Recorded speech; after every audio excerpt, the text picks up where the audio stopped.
నమస్తే, నేను మధు. కల్వకుట్ల కవిత. తిరుమల తిరుపతికి వెళ్లి ఆ వెంకన్న స్వామిని దర్శించుకున్న తర్వాత కొన్ని కీలక వ్యాఖ్యలు చేయడం అయితే జరిగింది. ఏంటి అంటే జై తెలంగాణ, జై ఆంధ్ర అని కూడా అన్నారు. అయితే మరి ఈ యొక్క వ్యాఖ్యల వెనుకున్న పరమార్థం ఏంటి? అంటే తెలంగాణతో పాటు ఆంధ్రప్రదేశ్ లో కూడా పోటీ చేయాలని తలిచారా? అసలు ఏం జరుగుతుంది? రోజు మనం తెలుసుకుందాం. ప్రస్తుతం మనతో పాటు ఉన్నారు సీనియర్ జర్నలిస్ట్ సిఎస్ రావు గారు. వారిని అడిగి మరిన్ని విషయాలను తెలుసుకుందాం. నమస్కారం సార్. కల్వకుంట్ల కవిత గారు తిరుపతికి వెళ్లారు. వెళ్ళిన తర్వాత మొత్తం దర్శనం అయిపోయిన తర్వాత జై తెలంగాణ, జై ఆంధ్ర అని కూడా అన్నారు. అంటే వీళ్ళ ఫ్యామిలీ విషయానికి వస్తే తెలంగాణకు తప్ప దేనికి మద్దతు ఇవ్వరు కదా, మరి జై ఆంధ్ర అని ఎందుకు అన్నట్టు? తెలంగాణ తప్ప వీళ్ళ ఫ్యామిలీ ఎవరికి మద్దతు ఇవ్వరు అనేది తప్పు. ఎందుకనంటే వాళ్ళు అవసరానికి అనుగుణంగా వాళ్ళు మాట్లాడుతూ ఉంటారు. ఇప్పుడు ఉద్యమ సమయంలో కేవలం జై తెలంగాణ అన్నారు, ఆ తర్వాత జై ఆంధ్ర అన్నారు, జై చంద్రబాబు నాయుడు అన్నారు, చాలా సందర్భాలు అన్నారు. ఈవెన్ 2009 ఎలక్షన్స్లో ఉద్యమ సమయంలో కూడా 2009 ఎలక్షన్లో మహాకూటమి పెట్టి చంద్రబాబు గారి విజన్ని తెలంగాణ ప్రజలకి చెప్పి ప్రచారం చేసిన వాళ్ళు కదా కేసీఆర్ గారు, వీళ్ళంతా కూడా. సో కాబట్టి వాళ్ళు జై తెలంగాణ తప్ప ఇంకోటి అనరు అని చెప్పేసి అనడం అనేది కరెక్ట్ కాదు. వాళ్ళు ఏ ఎండకి ఆ కొడుకు పడతారంటారు కదా, అలా ఎప్పుడు ఎక్కడ ఎలా అవసరమో అలా మౌల్డ్ అయిపోతుంటారు వాళ్ళు. అది రాజకీయంగా ఉండాల్సిందే, ఎవరికైనా ఉండాల్సిందే. లేదంటే రాజకీయాల్లో ఇప్పుడు ఉండేటువంటి పరిస్థితుల్లో ఎక్కి రాలేరు. ఈవెన్ కేటీఆర్ గారు కూడా చంద్రబాబు నాయుడు గారిని ప్రశంసించిన సందర్భాలు అనేక ఉన్నాయి.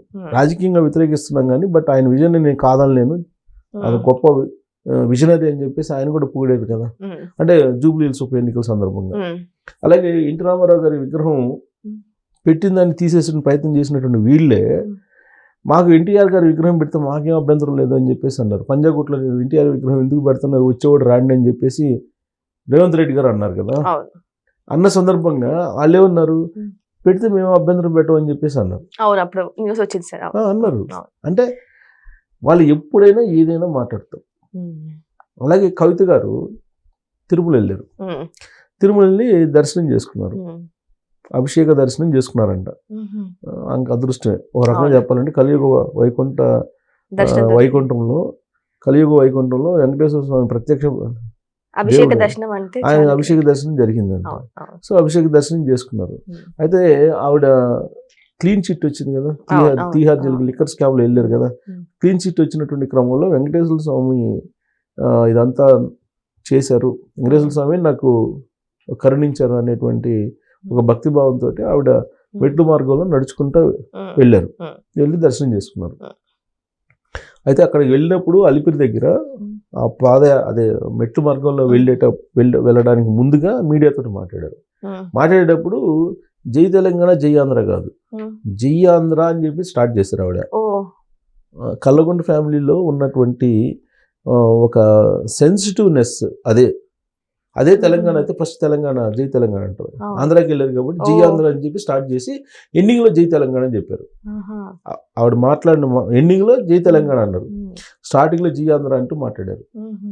సో కాబట్టి కల్వకుంట్ల ఫ్యామిలీలో ఈ కేసీఆర్ గారు మాట్లాడినా, కేటీఆర్ గారు మాట్లాడినా, కవిత గారు మాట్లాడినా, ఎవరు మాట్లాడినా కానీ కీన్ అబ్జర్వ్ చేస్తే తప్ప వాళ్ళ ఆంతర్యం ఏంటి, వాళ్ళ ఆలోచన ఏంటి అనేది మనకు అర్థం కాదు. మరి దీని ఆంతర్యం ఏంటి సార్ అంటే రాబోయే రోజుల్లో అది కూడా చెప్పారు, చాలా క్లారిటీగా చెప్పారు, వినుంటారు అందరూ.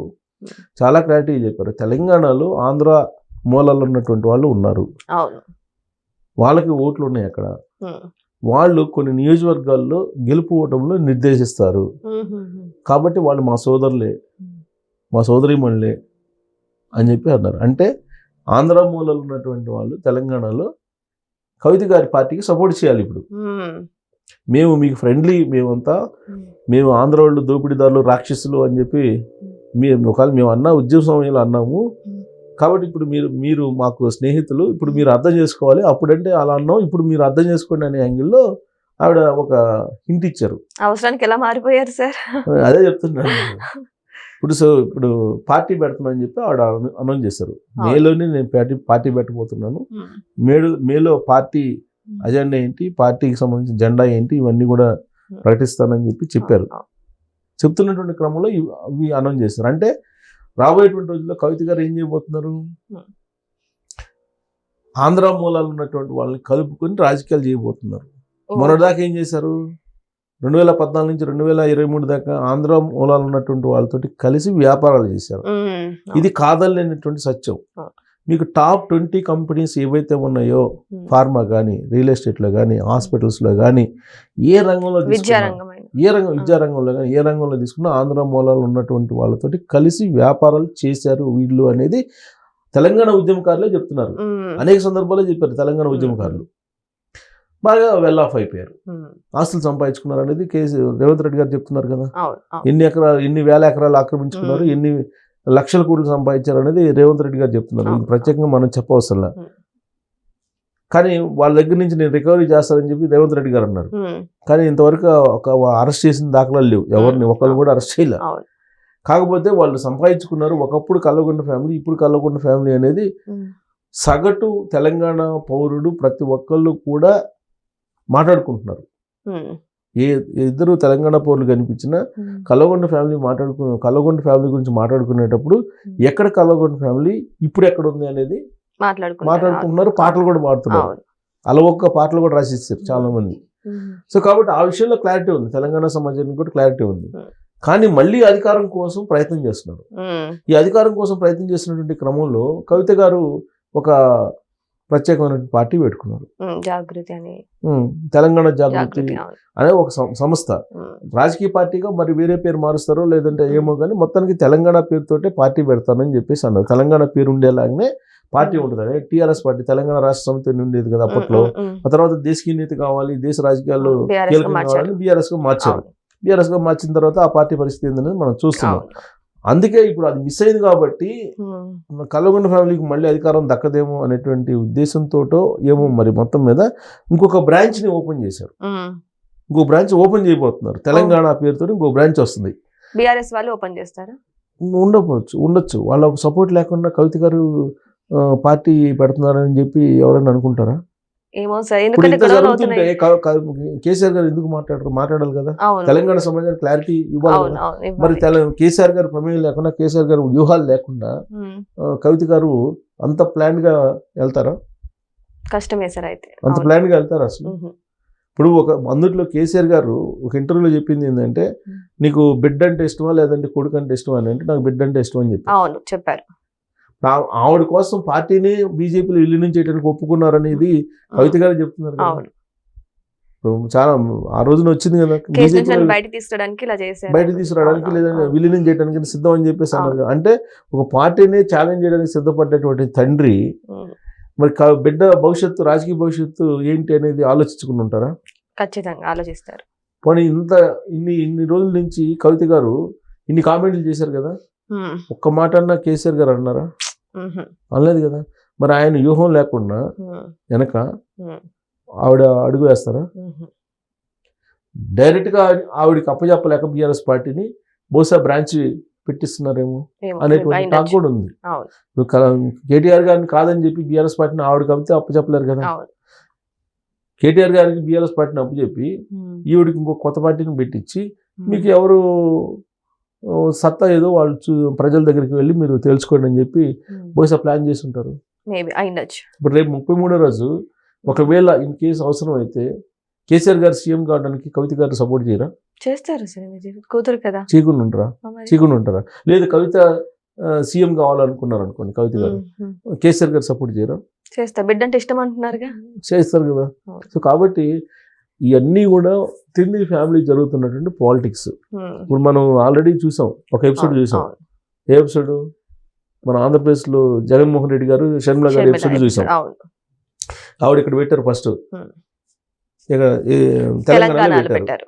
మరి తెలంగాణలో ఎందుకు క్లోజ్ చేసి ఆంధ్రప్రదేశ్కి ఎందుకు వెళ్ళారు మళ్ళీ అక్కడికి? ఇవన్నీ ఫ్యామిలీకి సంబంధించిన ఇష్యూస్. అప్పుడు ఇక్కడ ఎందుకు పెట్టారు? తెలంగాణ వైఎస్ఆర్ తెలంగాణ పార్టీని ఓట్లు ఏదో చీలిపోతే యాంటీ ఇంకంబెన్సీ ఓటు చీలిపోతే మళ్ళీ అధికారంలో రావచ్చు అని చెప్పి బీఆర్ఎస్ పార్టీ ఆ రోజున ఒక అంచనా వేసుకుని ఉండొచ్చు. కానీ అది వర్కౌట్ కాదు. సడన్ గా ఈ పార్టీని మూసేసి అక్కడికి వెళ్ళిపోయారు. సో అక్కడికి వెళ్ళి అక్కడేం చేశారు? షర్మిల గారు యాంటీ ఇంకంబెన్సీ ఓట్లను చీల్చేసుకునే ప్రయత్నం చేస్తే మళ్ళీ అధికారంలో రావచ్చు అని చెప్పి జగన్మోహన్ రెడ్డి గారు బహుశా భావించి ఉండొచ్చు. వర్కౌట్ కాల. నాకు ఒక ఇంటర్వ్యూలో కడప జిల్లాకు సంబంధించినటువంటి ఒక అతనే చెప్పాడు, అసలు మీరు పొరపాటు పడుతున్నారు, వాళ్ళ అన్న చెల్లెలు ఇద్దరు ఒకటే, వాళ్ళ ఫ్యామిలీ ఎప్పుడైనా ఒకటి అవుతుంది, ఓకే అసలు ఆ పార్టీ ఉండదు వైఎస్ఆర్ తెలంగాణ పార్టీ అని చెప్పి అప్పుడు స్టార్టింగ్ బిగినింగ్ లోనే చెప్పాడు నాకు. నేను నమ్మలా, ఎందుకంటే షర్మిల గారు కొంచెం పోరాడతారు కదా, పవర్ఫుల్ గా ఉంటారు, కొంచెం మొండిగా ఉంటారు, తండ్రి వారసత్వం పుచ్చుకుంది కదా అని చెప్పేసి నేను అనుకున్నా. కానీ అతను చెప్పింది నిజమైంది. తెలంగాణ వైఎస్ఆర్ కాంగ్రెస్ పార్టీని మూసేసి ఆడ మళ్ళా కాంగ్రెస్ పార్టీకి సంబంధించినటువంటి దారం తెలిసారు. కాంగ్రెస్ పార్టీ ఓట్ బ్యాంక్ ఉంది, దాన్ని కానీ అంటే యాంటీ ఇన్కంబెన్సీ ఓటుని చీల్ చేసుకుంటే అధికారులు రావచ్చు అనుకున్నారు. కానీ అక్కడ వర్కౌట్ కాల. ఆంధ్రప్రదేశ్ ప్రజలు గమనించారు, ఇక్కడ కేసీఆర్ గారు, కల్వకుంట్ల ఫ్యామిలీ, అలాగే అటు వైఎస్ఆర్ ఫ్యామిలీ ఏం చేస్తున్నారు అనేది పబ్లిక్ లో బాగానే అవగాహన ఉంది. పబ్లిక్ మనకన్నా ఎక్కువ తెలుసండి, అన్ని అబ్జర్వ్ చేస్తుంటారు. సో కరెక్ట్, సరైన నిర్ణయం తీసుకున్నారు అటు ఆంధ్రప్రదేశ్ ప్రజలు, ఇటు తెలంగాణ ప్రజలు. రేపు రాబోయే రోజుల్లో ఏం జరుగుతుందో చూడాలి. ఇంకొక 5 సంవత్సరాల తర్వాత ఎన్ని డెవలప్మెంట్స్ చూస్తారు, అప్పుడు కదా ఓటేసేది ప్రజలు. సో అప్పుడు ఏం జరుగుతుంది అనేది చూడాలి. కానీ ఇప్పటికైతే మాత్రం కవిత గారు ఆంధ్ర మూలాలు ఉన్నటువంటి వాళ్ళు తెలంగాణలో ముందు నడిపించుకోవడానికి, ఆవిడతో నడిపించడానికి సిద్ధపడ్డారు అని చెప్పి అనిపిస్తుంది.